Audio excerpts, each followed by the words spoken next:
പോകുമ്പോ തനിക്കെതിരെ ഒരാൾ ഇങ്ങനെ നടന്നു വരികയാണ്. തനിക്കെതിരെ ഒരാൾ ഇങ്ങനെ നടന്നു വരികയാ. ആരാ? മഹാനായ സയ്യിദുനാ അബൂബക്കർ സിദ്ദീഖ് റളിയല്ലാഹു തആല അൻഹു. അല്ലാഹുവിന്റെ പ്രവാചകൻ അവിടെന്ന് ചോദിക്കും, അബൂബക്കറെ, ഈ സമയത്ത് നീ എവിടേക്ക് പോവുകയാണ്? ഈ സമയത്ത് നീ എവിടേക്ക് പോവുകയാണ്?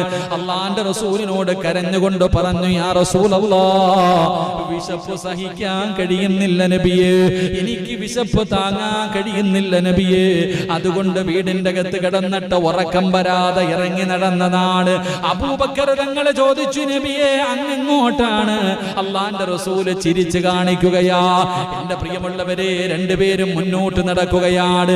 ഏതെങ്കിലും ഒരു സ്വഹാബിയുടെ വീട്ടിൽ നിന്ന് ഭക്ഷണം ലഭിച്ചാലോ, റസൂലുള്ളാഹി തങ്ങളെ നടന്നു പോകുമ്പോ, അബൂബക്കർ തങ്ങളെ നടന്നു പോകുമ്പോ മൂന്നാമതൊരാൾ വരുന്നു. മഹാനായ